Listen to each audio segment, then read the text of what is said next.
Alright, so welcome back to the Wealth Building Journey podcast.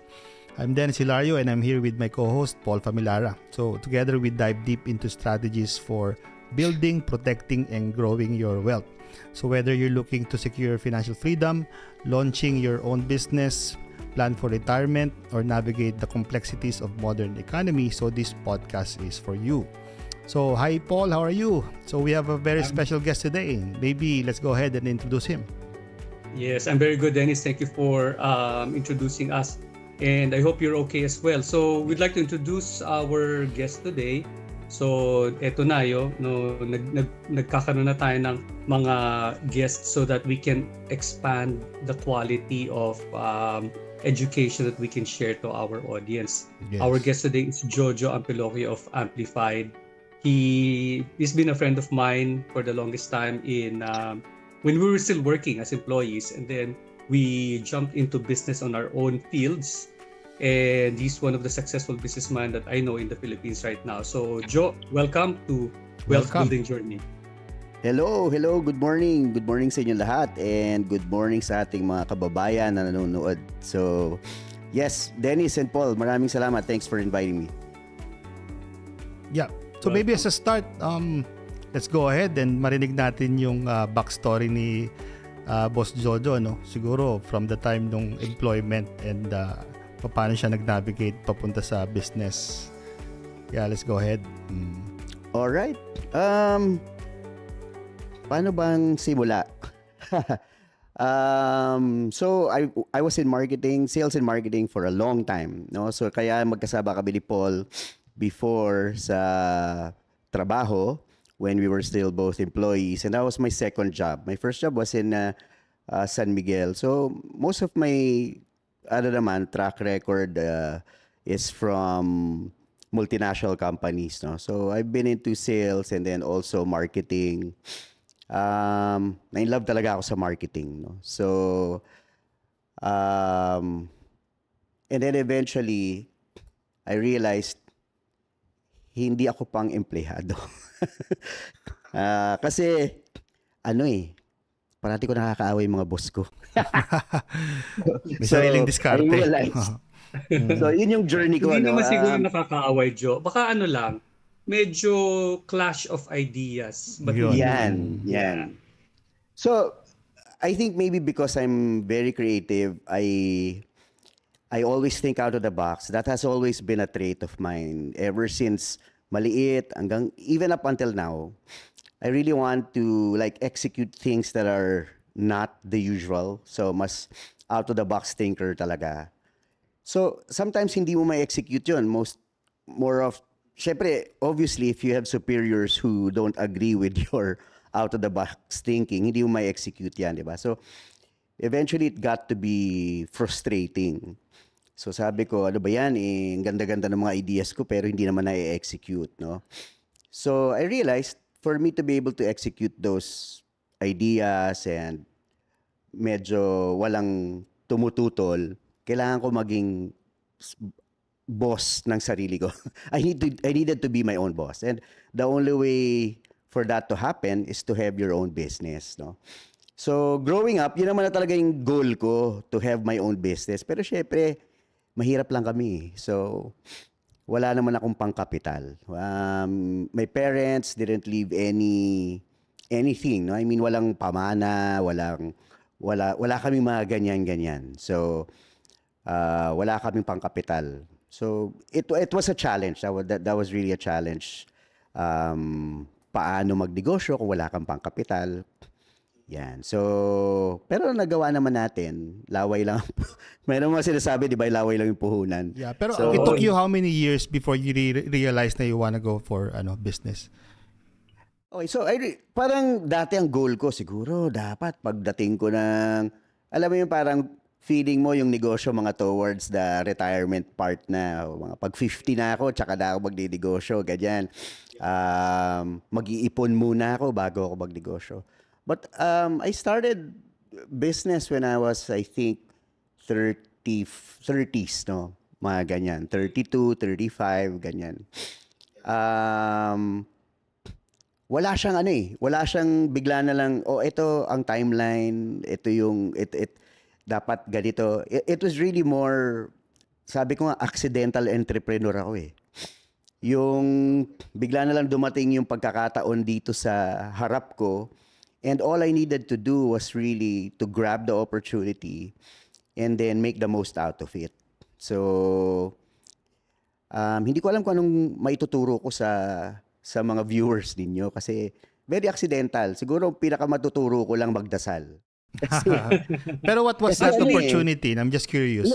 Honestly, para sa akin, it was really, it wasn't me. It was someone else. To me, it was God. No, I mean, for people who don't believe in God or believe in other gods, it's really, alam mo yung, you were pushed into a consequence of faith, no? Oo, parang ang visuals ko nga parati when people ask me about my journey, parang yung nilalagyan ng breadcrumbs, na susundan mo yung breadcrumbs. Wala. All I needed to do was really just to follow the breadcrumbs and pick them up.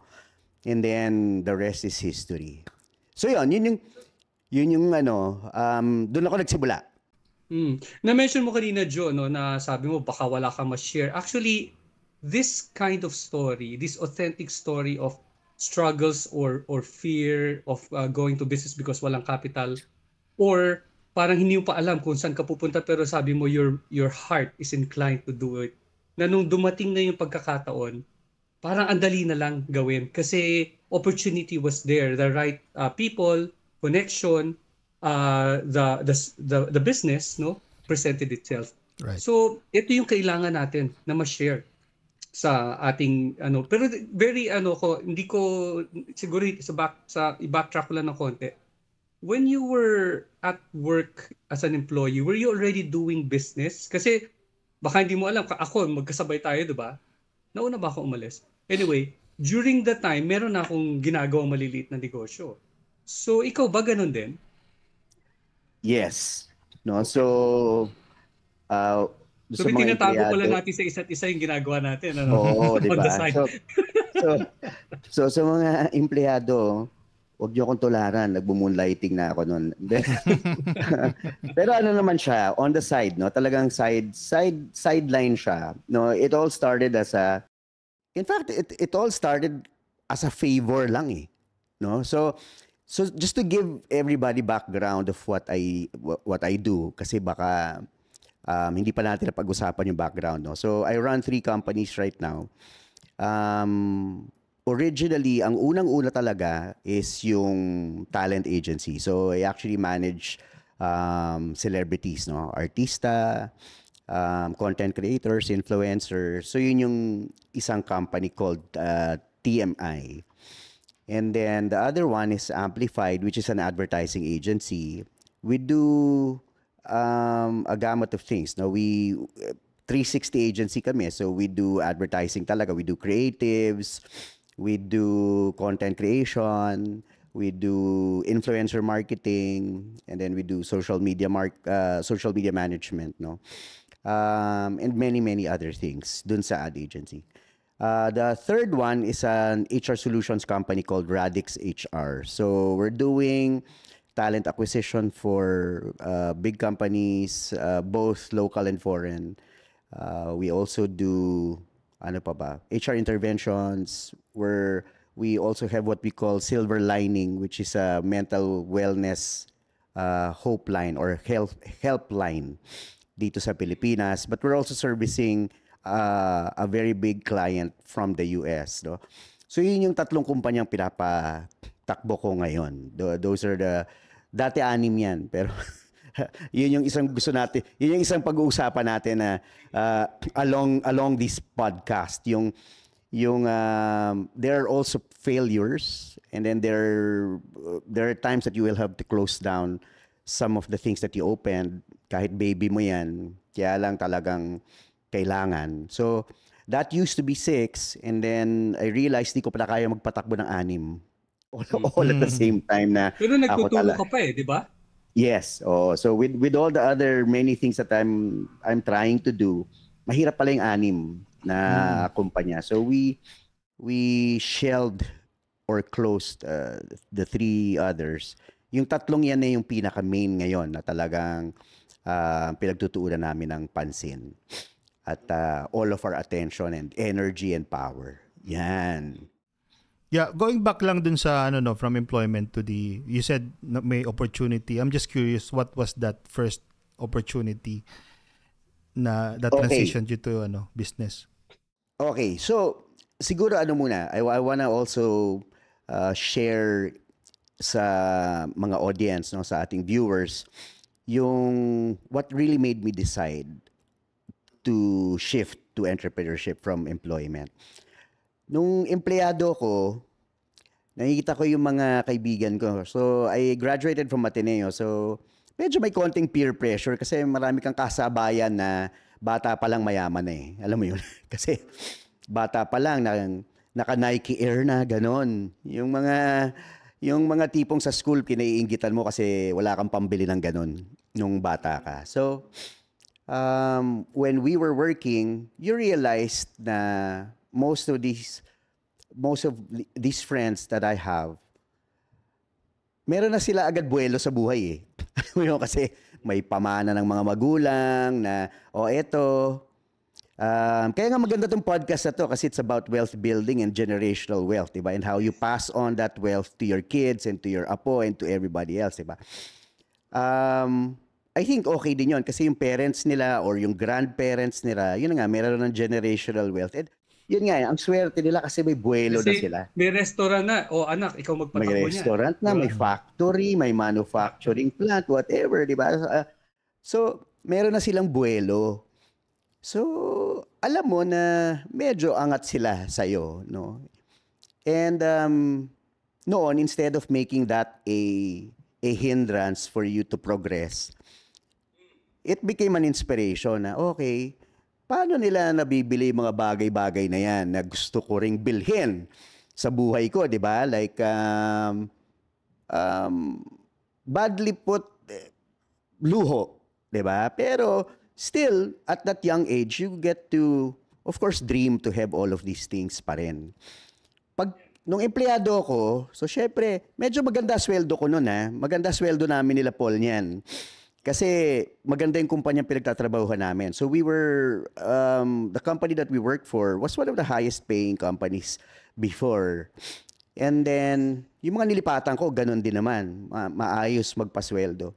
Pero kino-compute ko, di ba, yung cost of living ko, tapos nag-asawa ko, nagkaanak ako. So syempre, tataas yung cost of living mo. Now, you get to compute how much is left after all of the expenses.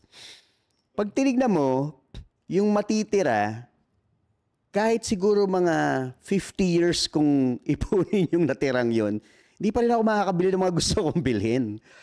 Ang sabi ko, shit, paano nakakabili itong mga ito ng ganito kakamamahal na mga bagay? Napakahirap, lalo na kung ipon lang, no? So that's when you realize na you have to grow your money. Hindi siya pwedeng nasa bangko lang o hindi siya or pwedeng... isang source lang. Oo, hindi pwedeng yung pagdating sa'yo, iipunin mo, lalagay mo sa kahadiyero, tapos pagdating ng panahon, pagdating yung mga 20 years after, makakabili ka na siguro ng gusto mong relos. O mga tipong gano'n, di ba? Pero hindi na uso. Kasi updated na. By that time, swatch lang yun eh, diba? Yun lang sana gusto ko eh. So, 20 years, parang mahirap naman, di ba? But, I mean, you get the idea, di ba? Na you really have to grow your money. Otherwise, you won't be able to buy things that you wanna buy. Unless, you're okay with, a simple life. Okay din naman yun, actually. There's nothing wrong with that. In fact, yun. Kaya lang ako, hindi yun ang gusto ko eh. I wanna be able to provide well. Gusto ko, mga anak ko nasa exclusive school. So, kinumpute ko yun. And malaking bagay na nagtrabaho ako sa isang insurance company because that actually helped me really pivot yung understanding of wealth building. So, nagtatrabaho ako sa insurance. I do financial planning for my clients, di ba? So, nakikita ko yung mga iba-ibang senaryo. Yung iba, maraming pera. Yung iba naman, lalo na yung mga nagde-declare sa'yo ng madami silang pera. yun yung actually mga walang pera. Walang pera. To be honest, nakakatuwa din, no? Pero yung mga makita mong simple lang mag-declare ng mga financial plan nila, etc., ganyan, yun yung actually madaming perang nakatago. But yun nga, I got to see the mindset of people when it comes to money and when it comes to wealth building. So nung nandun ako sa insurance, sabi ko sa sarili ko, so pag insurance ka kasi, 'di ba, parang nagbebenta ka ng ano, para ka ring empleyado niyan eh. Para ka ring empleyado, para ka ring businessman yan, para ka ring entrepreneur niyan.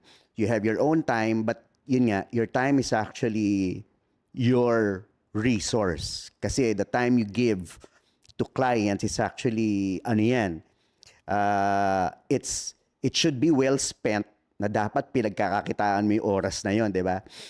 But the income is expandable kasi may commission na component. Yes. Yes, so the more clients that you're able to service, the more commission that you get, 'di ba? So ganun siya, bigla akong nagkaroon ng appreciation of yung ganon. The more effort that you put in gives you more money. 'Di ba? Hindi kasi katulad ng mindset ng empleyado. Ang empleyado, kaya pumasok ka ng 3 oras, pumasok ka ng 12 oras, ganun pa rin yun eh. Yun pa rin naman ang sweldo mo. It's a finite amount that you'll get, 'di ba, at the end of the day. So, yun, what is your contribution is equal to your revenue. So, the more you put in, if you give 200%, 300%, 400% of effort, ganun din yung magiging yield nung iyong effort, 'di ba? So, nagustuhan ko yung ganung model. And I don't think it's for everyone, di ba? Hindi naman lahat ng tao ganun. Pero gusto ko yung model na yun na the more I give, the more yung input, the more din yung output. So, yun, doon ako nagsimula. Doon ako nagsimula ng appreciation of employment versus entrepreneurship. And then, yun na nga, when I was in insurance, syempre, I had a lot of time. Nagkaroon na rin ako ng oras at panahon na pulutin yung unang breadcrumb na nasa harapan ko, which was talent management. I was very close to, since I was in marketing for a long time, marami na ako nakilalang mga artista at talent managers, no? So that's where it all started. So may isang talent manager na lapita ko, baka gusto mong tulungan kita to get more endorsements for your artists, ganon. So we started with one artist na kaibigan ko rin naman. Hindi ko na babanggitin yung pangalan. But very, very popular actor na kaibigan ko at kapitbahay ko. Yun, I started working with them. Nakatulong naman kami. No? Kasi meron akong network of, since I was in marketing, ang network ko talaga is mga ad agencies and brands na malamang ang nakaupo as marketing director would be peers or friends, no? So yun, parang nagbo-broker lang yung mga classmate ko sa Ateneo, tapos mga kaibigan din natin from mga past employments, ganon. So nakabigay naman ako ng ng mga, so ang naging una kong breadcrumb was yun nga, brokering endorsement deals for artists. Okay yun. Umokay yung negosyo na yun. Pero syempre, sideline lang, pangkape, or medyo masarap na kape na yun nung mga panahon na yun. Dati kung lang ako 7-Eleven na 3-in-1, medyo nakaka-Starbucks na tayo. Nakaharap na tayo ng Starbucks dun sa unang breadcrumb, di ba? And then, what happened? And then eventually, yun nga, one thing just led to another, and then nakilala ako sa industriya doing that, and then a lot of sort of artists and also managers were appreciating na, nakakatulong kami. And then, meron na ring mga nagtanong kung pwede ko silang i-manage. Nung una akong natanong nun, natawa ako talaga. Parang, yung thought bubble ko, imagine niyo to para akong nasa comics, yung thought bubble ko parang hindi naman ako graduate ng Ateneo para maging talent manager.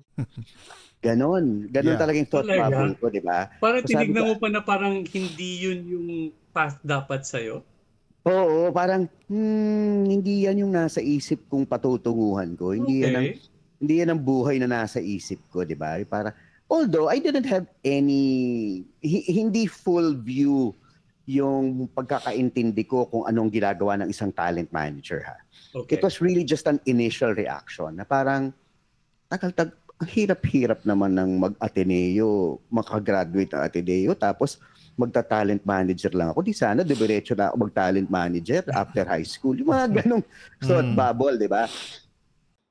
So I said no. I said no. Sagay, hindi ho yan ang linya ko. Hindi rin yan yung, hindi ko po kabisado. Ganon. And then, mga 1 week ko siyang pinag-isipan. Hindi ako mapakali, hindi ako makatulog kasi parang kaya ko yun eh. Parang pwede. And then I called people and friends from the networks like here kung mga Pilipino naman ang audience natin, but for people who are not Filipinos, there are just two or three major TV networks here in the Philippines. So, marami naman tayong mga kilala doon, no? And nagtawag na ako. Parang nag-ano lang ako, hello? Pag naging talent manager ba ako, tutulungan mo ba ako makahanap ng mga projects dyan, mga ganon. So tinawagan ko lahat ng mga kakilala ko sa networks. And they said naman, no, they were really very supportive. Sige, go, kaya mo yan. Madali lang yan. It's really just about ganito, network, and magaling ka naman dyan. You're very, extroverted, and you like networking, and you like, talking to people. Kaya yan. So medyo lumakas yung loob ko, tapos tumawag din ako sa mga tao sa ahensya. O pag nagkaroon ba ako ng mga sarili kong talent, ibubok nyo ba? Mga ganon, no? So sila naman, sige, oo, supportahan ka namin, ganon. So it all started there, and then, yun nga, yung nagtanong sa akin kung pwede ko siyang i-manage, I got back to them and said, sige, game, kahit ano lang muna, 6 months contract lang, if you don't like how I manage, and sige, you can find another. So hindi pa talaga ako confident. So yun. Pero baka hindi mo pa naririnig kung magkano yung talent fee, yung agency fee doon. Kaya hindi ka pa convinced. O alam mo na? Medyo may idea na ako kasi I've been doing I've been brokering deals lalo na for endorsements. And you know naman na usually for endorsements talagang ano yan, di ba? Mga 7 to more digits yan, no? And then usually managers get a good cut naman, no? Like anywhere between 10, some nga 40% pa, no? So medyo ano yan, medyo alam ko na, medyo lucrative. Pero syempre, it's still a numbers game, business is a numbers game. So for context lang, anong year to? Around what year? Nako. Early 2000s? Parang 2010. 2010, okay. Mga 15 years ago. 15 years ago. Kasi I think nga, we're gonna celebrate our 15th year this year eh. So, yun. Doon ako nag-start. And then, most of the artists that I managed, gumanda naman yung career nila, no? Lalo na sa endorsements talaga, no? We were able to book them a lot of endorsements. So yun yung una kong negosyo na napalago. Yung unang-una, lumago naman. And lumago ng mabilis, yung runway ko was very short. Kasi dati, so syempre, di ba, empleyado ako. Nung nag-resign ako when I was already managing 5 artists, nag-resign na ako kasi sabi ko, ay parang I'm doing them an injustice kung hindi ako naka full-time. Kasi full-time yung pirma nila sa akin, di ba? They're fully committed to a contract which I'm not fully committed to. So sabi ko, ay unfair to. So, right after masign ko yung 5, kasi 5 in 2 months eh. Parang in 2 months nakapirma ako agad ng 5 artists.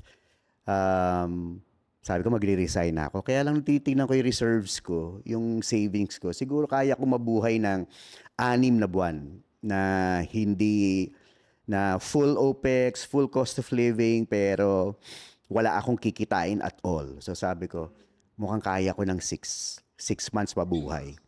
So sige, leap of faith talaga. Parang, sige, Lord, bahala ka na. Ganon. So, yun, Pero I did at that it. time, ano ka, one-man show ka pa noon? Or One-man show talaga.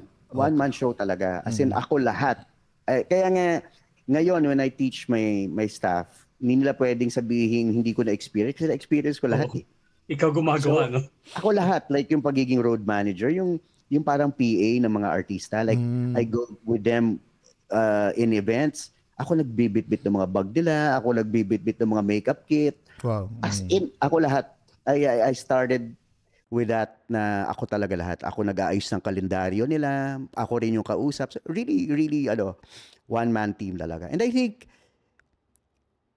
kung may choice akong ulitin, I would still do it the same way. Kasi mahirap din yung yung may capital ka kagad tapos hire na ng ganito, hire na ng ganito, hire na ng ganyan na hindi mo naman experience yung hirap ng buong negosyo.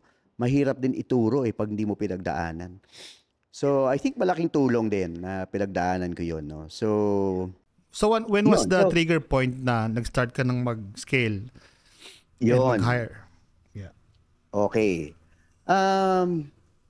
Shortly naman after, no, na nag-resign ako, kumuha ako ng isa munang parang assistant, ganon. Para lang for mga legwork, mga pupunta sa SSA, sa BIR, yung mga ganon, no. Stuff that I'd rather not put my time on. Kasi nga, 'di ba, bilang entrepreneur, I think your greatest resource talaga is your time. So talagang naka-plot talaga yung schedule ko parate. Like in a day, hindi pwedeng less than 5 meetings ang meetings ko. Kasi para sa akin yung slots na yan, yung 1 or 1.5 hour na yan, pera yan.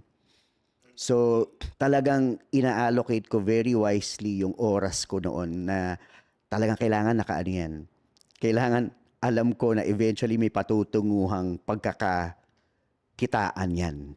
Ganon. So, yun. So, unti-unti, and then eventually, nung dumadami na yung artist, syempre, you have to hire naman road managers, yung mga sumasama sa kanila to take care of them, take care of their schedules, to take care of all of the paperwork and admin stuff. So, yun, doon ako nag-scale na kami doon, no? Yeah. You mentioned about numbers, no? Saan mo natutunan yung navigating yung finances ng business? Is that parang trial and error din or nag-aral ka on the side? How did you manage that part? I think pinakamalaking tulong doon yung experience, corporate experience pa rin, no? Like syempre in corporate or in sales and marketing, meron ka talagang mindset na numbers game, na revenue driven ka dapat, profit and loss, 'di ba? Alam mo na 'yan eh. Although I also took up my MBA, nakatulong yon in terms of concepts and in terms of structuring your business, no? Structure, the technical stuff. Pero syempre, experience pa rin talaga is your best teacher eh. So yung experience of, yun nga, during the time that we were still employed sa multirational, yun, na na siya, no? Nakikita ko na okay, profit and loss. Kailangan mas malaki ang kikitain sa gagastusin, di ba? Very, very, very commonsensical eh, di ba? Na, dapat talaga. So yun, that's when I started. So pag naisip ko na, magkano target revenue ko? So pinaplot ko, may targets din ako, no? Na ilang booking ko dapat, ilang beses ko dapat mabubook tong mga artists ko, ilang bookings ang mabibigay ko sa kanila dapat for me to be able to reach my target revenue goal for myself. So syempre dapat meron ka target goal for yourself, di ba? Like 100,000 a month ba yan? 200,000 a month ba yan? 500,000 a month ba yan? 1 million a month ba yan? So kailangan may target ka rin agad yan eh. And yun din yung pinagkaiba between employment and entrepreneurship. Hindi mo pwedeng gawin sa employment yun eh. Wala kang pwedeng target revenue. Kasi hindi siya nag-increase eh. Hindi siya Fiction. nag-increase based on your control eh. Nag-increase lang siya based on your boss's control, di ba? And it's always just a maximum of what? Maybe 10 to 20% per year based depending kung mapopromote ka o hindi, di ba? So there was really a limit, there was really a ceiling. So sabi ko, paano mo break yung ceiling na yun? The only way to break it is for you to be your own boss and yun nga, palaguin mo yung pera mo. And the best way na pinili ko talaga na palaguin yung pera is business. Kasi una sa lahat, hindi ako masyadong ma-stocks. Kasi meron akong konti, pero hindi ako masyadong kasi kung hindi ko matututukan, kung iaasa ko lang sa broker, mahirap din, di ba? Kasi at the end of the day, pagka nalugi, sisisihin ko lang yung broker. At least dito sa negosyo, wala akong ibang pwedeng sisihin ko, di sarili ko eh. Diba? Kasi nagkamali ako ng desisyon, nagkamali ako ng partnership, nagkamali ako ng ganito. At the end of the day, okay lang. At least you become more accepting of your fate kasi ikaw lang ang kumontrol ng lahat, diba? So unlike, so I'm not into things that are too risky na hindi naman ako yung nakatutok. Right. So, what would you say, kasi na-mention mo yung mistake and all that, so what would you say na your biggest hurdle that you face in managing the business and how Actually, did you overcome that? Yeah, ano nga ako dun eh. Very, very, yung na-mention mo kanina kasi you closed 3 out of your 6, no? And na-mention mo rin yung financial knowledge mo about profit and loss. Ito ba yung major decision factor why you have to make a decision to close down three companies aside from time management? Major yung time management kasi talaga eh lalo na pagka startup kailangan mo siya talagang tutukan. Pagka inasa mo siya sa iba and then nabubuslo din kasi lalo na kung sobra kang hati. Kasi yun nga, kung sa 6, may mapapabayaan ka dyan eh, for sure. So mostly talaga yung time. Pero when you say time management, I'm sure yung factor of income also, kasi Pareto rule, if the 20% gives you 80% of your income, why spend more on the rest? So focus on what you do best and gives you income more, which will propel you to higher heights, right? Exactly. Pero kasi, so you're giving 80% on this, di ba? Kasi alam mong ito yung cash cow mo. So hindi ko masyadong na aasikaso tong 3 more others, di ba? Pero actually, potentially, if you look at it, kung tinutukan ko yan, it could have even surpassed yung revenues nitong cash cow. Kasi eventually itong cash cow na to, alam mo naman yan, Paul, di ba? Meron namang product life cycle eh, di ba? Eventually naman magde-decline din yan eh. Pero I agree with you, no? Siguro hindi mo talaga yan kinlose pa sa potential opportunities. Kinlose mo lang because of situational, sabi mo, time management. But I'm sure, as you said, potentially, mas malaki pa yung opportunity niyan. Once na yung opportunities nag-shift, bubuksan mo yun.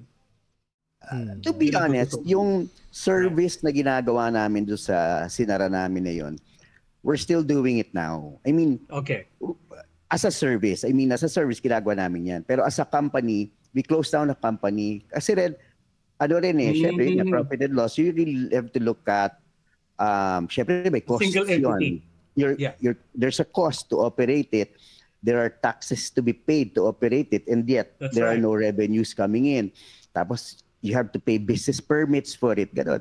So, or might as well, sara na lang muna natin, di ba? Tapos, focus na muna tayo dito. But still, we're still offering the service that we offer. Nangyari, your company right now has grown into its capabilities. Hindi lang siya separate company, consolidated sa isang company. I agree. That's actually a smart move, no? That's because what we did. Also, building it better. Investing on your own company. Yes. Ganon. Consolidate na namin. Tapos, in terms of investing, pagka may extra akong pera, that's how we grew the 3 companies.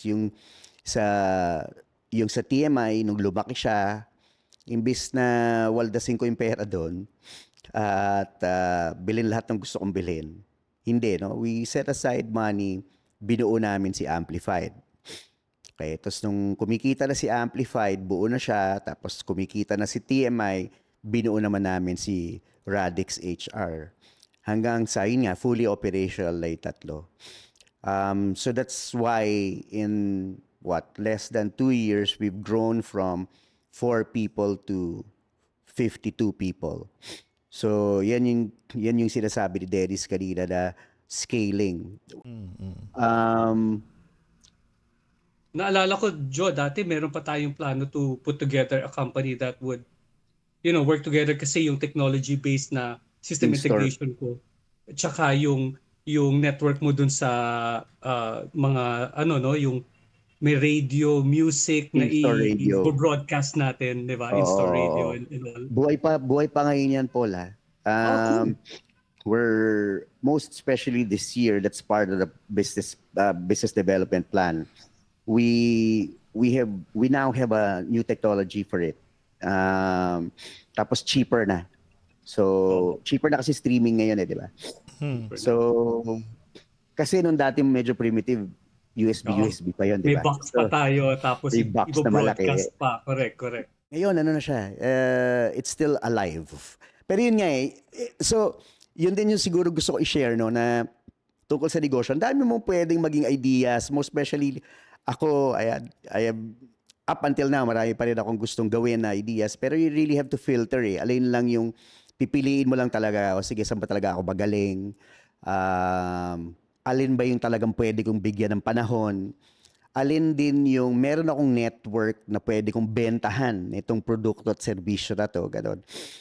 So, there are certain parameters now that I adhere to before getting into or investing into another business. Hindi na katulad dati na sige ba si Batman. So ngayon medyo na siya, may pinagdadaanan na akong thought process before I get into. Kasi syempre, yun nga, marami na ring beses na napaso na may binuksan, nagsara. Merong mga, parang gusto kong gawin to, biglang, hindi pala ako para dyan.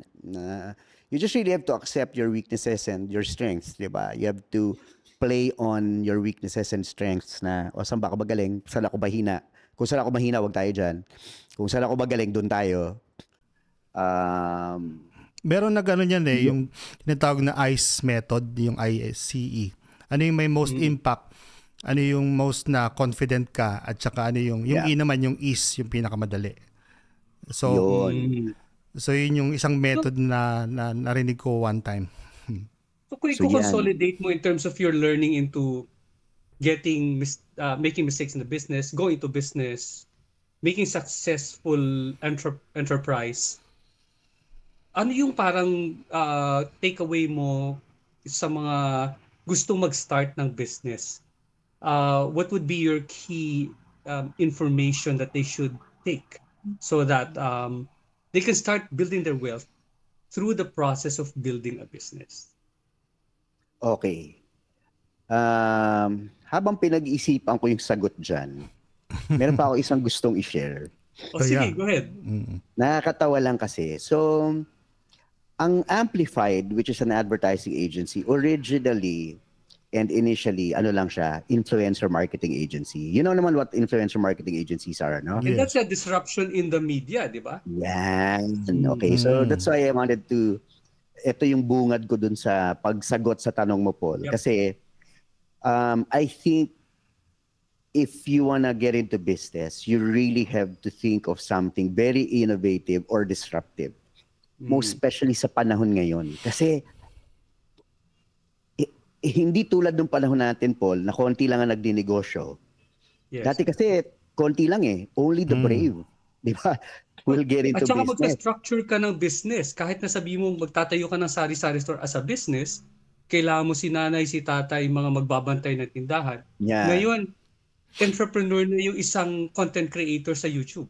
Yeah. Yeah. Or sa, So, di ba? yung, tsaka yung Sa difference TikTok. noon, nung panahon natin, ang mindset even in the school systems is mag-aral ka na mabuti para makakuha ka ng magandang trabaho at maging magaling kang empleyado hanggang sa ma-promote ka na ma-promote hanggang sa maging presidente ka ng kumpanya.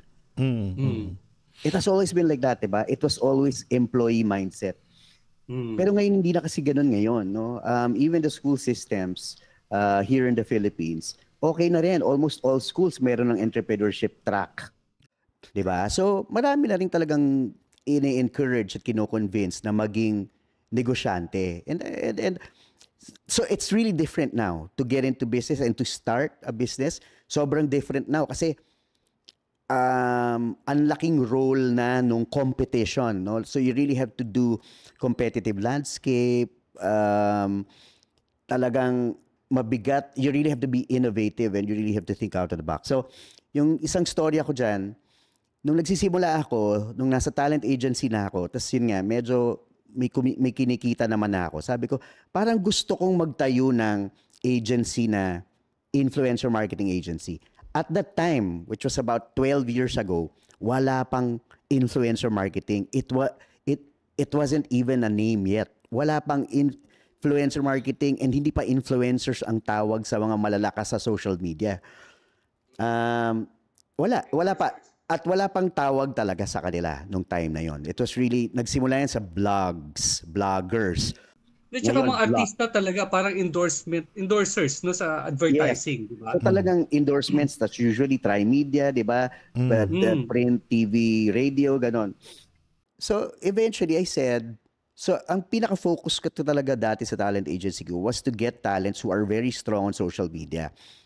And at that time, hindi pa ganong currency ang social media. So, wala pa masyado pumapansin dyan. Kaya nga, at that time, ako lang yung talent manager na talagang social media. Makulit ako sa social media. Tapos ako lang talaga yung kailangan malakas sa social media, kailangan active ka sa social media, kailangan, ganon. So, a lot of people didn't understand why I was really looking for artists na social media. Parang sila, nasa TV ang pera. Ako naman at that time, I was already thinking TV will be defunct in the future. And I think it's gonna be, so nag-predict lang ako. So, very important din yun, I think, yung being able to predict what's gonna happen so that you know, looking at and observing very keenly ano yung nangyayari sa environment mo, so that you can predict what will happen most probably in the future. That's where, doon mo pwedeng ibase yung decision mo kung ano yung negosyong papasukan mo. Kasi alam mong dyan papunta yung trend. So that's what I did. So yun yung, I think, going back to your question, yun yung payo ko sa gustong mga magnegosyo. Yung isipin nyo kung ano yung uso ngayon na pwedeng maging uso for a long time or hindi pa uso ngayon pero mukhang doon patungo. Investan mo na ng hours and Investan mo na ng research. Oras, yun, do your own due diligence and anong kaya mo in your capacity na gawin towards that trend. So yun, yung influencer marketing agency na yan, Paul, kasi nung time na yon, syempre, nagsisimula pa rin lang ako sa sa industriya. Hindi pa gano'ng kalaki pera ko, pero naisip ko, magkano kayang kakailanganin ko para makagawa ako ng ganitong ehensya? Ang liit lang nung perang naisip ko na, ay siguro, sobrang liit, nakakatawa. Parang, siguro kailangan ko ng 1 million. Ganyan lang iniisip ko. Siguro kailangan ko ng 1 million. So lumapit ako sa isang friend ko na fund manager. So ano siya, he works for a very multinational big fund management company. Sabi ko, pwede ba ako maghanap ng angel investor? Ganon. So sinabi ko sa kanya yung idea ko, ito yung gusto kong gawin, ganon. Sabi niya, I think that's a very bad idea. Sabi niya ganon. Nobody will invest in that. Kasi una sa lahat, why will they go to you? They can go naman straight to the talent managers of yung mga artists, gano'n. And ganun, and you'll face a lot of competition and resistance from TV networks, gano'n, ad agencies, kasi isipin nila, bakit ipaidadaan sa'yo, di mas mamahal yung gano'n. So in other words, I didn't get funding. Pero I was really fixed and hindi, gagawin ko to. So pinondahan ko yung sarili ko. Sabi ko, hindi, sige, kaya ko to. Popondahan ko yung sarili ko. Tataya ako. So I put my money into putting up an influencer marketing agency. Yun na. We're most probably the first and still alive na influencer marketing agency here in the Philippines. Nice. And yun din yung tinuturo mo, di ba? You're now an authority of that subject. Influence, responsible influencing, gano'n. And I think we'll be needing your services soon. Yan. Di ba? Napag-usapan natin kahapon yan. Kailangan natin ng influencer marketers. Oo. So, yun yung, siguro yun din lang yung, two things that I wanna impart to your audience when you wanna get into business. Number one, yun nga, get ahead of the trend and then invest in that. Second is invest in yourself, meaning you really need to have that confidence to invest in yourself and make do with what you have and really laser focus na kung talagang gusto mo yan, gawin mo, di ba? And no matter what other people will say na hindi good idea, etc., okay lang, at least at the end of the day, nasabi mong nasubukan mo at nagawa mo. Diba? So yun, kahit nung mga nagsabi sa akin bad idea, tinuloy ko pa rin. Nandito na kami ngayon, diba? So what does the future look like for you? Future. May vision ka na ba of the future? Alam mo, nakakatawa kasi meron talagang evolution yung tao eh. 'Di ba? So I'm in a different now eh.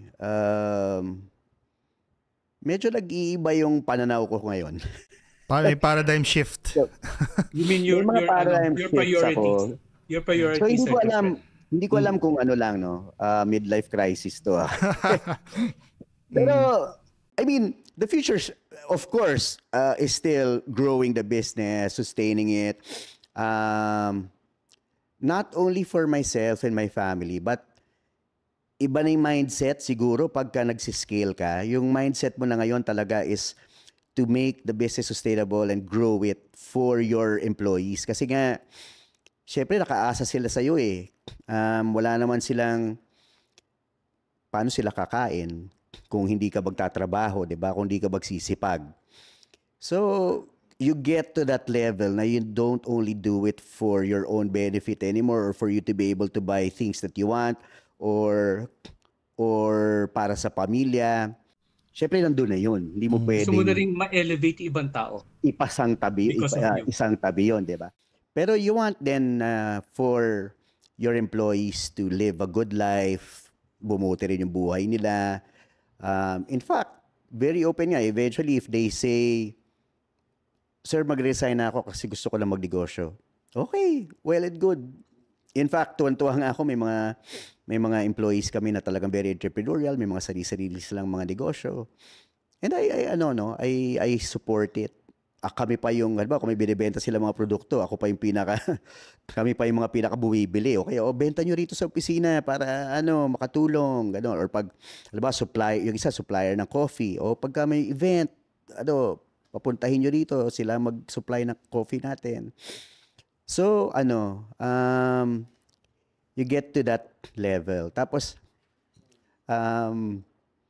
syempre, I'm in the imaging business, di ba? I'm in showbiz, I'm in the imaging business, and I'm also into reputation management now. So we're teaching people, we work with a lot of stylists, and then we style people based on what color is best for their face, anong shape ng glasses dapat nila na bagay sa mukha nila. So we work with stylists for our clients, no? So our clients are also hindi lang artista na ngayon, even content creators, influencers, even CEOs, executives, managers who just really wanna fix their image and their own personal branding. Yan yung ginagawa namin ngayon, no? So since I'm in the imaging business, when I was starting, sabi ko, image is everything. People will gauge you based on how you dress up, how expensive you dress up. Yan yung ano ko dati. Yan yung mindset ko dati. So I got into that, no? As in, makikita mo ko in meetings na naka designer clothes, etc. So today, when we were planning about this podcast, pinag-usapan natin, ano yung susuot ko, gano'n. So I was thinking, okay, I'll wear designer polo, gano'n, designer, gano'n. And then I realized, parang tapos na ako. To be honest, sabi ko, I'll just wear my everyday clothes. So, eto, naka-hoodie lang ako, naka-cap, and this is how I look like in the office every day. Parang, I don't have anything more to prove to anyone. So, okay na ako. I'm comfortable in my own skin. I'm comfortable with, eto na. I mean, as simple as it gets. Pero syempre, pagka mga black tie event, iba pa rin yun, di ba? Pero when it's really just called for. Pero right. Yun yung sinasabi kong medyo nagbabago yung mood ko sa buhay. And I don't know, and I think it's a good thing. No? Yun lang. I think we can dive deeper there pag nagkita tayo sa March, no? Marami pa akong gustong itanong sa iyo. I'm very curious dun sa ibang mong mga kinikwento. Prepare tayo ng isang magandang podcast together. Yeah. Pagdating mo dito, Paul, kasi for the viewers, I'm sure you know na Paul is in New Zealand, di ba? Pero he's coming home for a while. Okay yan, pwede tayo mag-podcast ng imbis na naka-3 screens, naka-isang camera lang tayo. Yun, maganda yun. Yeah. Unfortunately, we have a limited time. I think merong may meeting kaya ata, no? With the council. So, Sergio, kung people will reach out to you, where would you lead them? Okay, so we have our own pages, but you can reach out to me on Instagram. My Instagram account is joamps3. Okay. And then also you can reach our Instagram pages, yung Amplified namin, yung Amplified @AmplifiedPH. Yun. Yeah. So yun, kung kailangan nyo ng talent manager at saka influencer marketer na agency, so punta lang kayo sa Instagram ni Sir Jojo. So thank you so much. Or if you want to pick his brains, di ba? Yung na yan, talent na yan is different. Yes. So marami tayong natutunan ngayon. Sobrang daming insights. Sir Paul, maybe you can summarize your takeaways, no? Ako nakita ko yung resilience ni Jojo and creativity. It's really about desiring where your focus is and where you'll focus your energy. And kagaya ginawa niya, even within the process of doing business, nag-refocus pa rin siya kasi sabi niya meron siyang kailangan i-reach. And then at the same time, at this end of his, not end, but at this time of his life, nagre-refocus pa rin siya kasi yung priorities niya is different. Not just for himself, but to become a blessing to others as well, to his employees and to the families of his employees. And that's a good thing kasi when you have a purpose, dun ka nagkakaroon ng intentional action. And I believe the audience had picked up so many valuable lessons in this episode ngayon. Siguro kailangan pa natin ng second episode nito para mag-create pa ng mas maraming value. And then, magsabay-sabay tayo together in one big podcast. Doon sa next podcast, we can talk about challenges. Yan naman ang i-deep dive natin. I'm sure marami makaka-relate kasi sa mga challenges. Ako naman, meron akong mga key points. You mentioned about your personality trait na you're creative, you're extroverted. I think it's also important to take stock of those personalities or traits that you have if you are trying to pursue something. Kasi yun yung mga traits na or yung strengths mo na you can leverage on. For example, yung extroverted ka, so bagay ka talaga sa sales, or bagay ka sa networking. kung mahina ka naman doon, at least meron kang awareness. That's something that you can improve on, ano. And then you mentioned about setting targets. I think it's important na talaga nagsaset ka ng target, and at the same time, strategic yung financial plan mo. Kasi kung hindi, like you mentioned kanina, nagtabi ka ng pang 6 months, no? Para magkaroon ka ng confidence to sustain at least in the next 6 months, no? Yung mga ganong strategy is very important, no? Yun lang. So, again, thank you so much. I know you're busy. We appreciate you, Jojo, no, for coming here today and for showing up, no. And thank you din sa mga nanood and for joining us in this episode of Wealth Building Journey. Maraming salamat. And we hope you thank found you today's... for guesting me, guys. Oh, yes. Oh, thank you again. And we hope you found today's insights valuable and inspiring. And as always, if you have questions or topics you'd like us to cover in the future, just send it, and let's keep the conversation going. Until next time, thank you so much. All right. Thank you. All right. Thank you very much. Maraming salamat.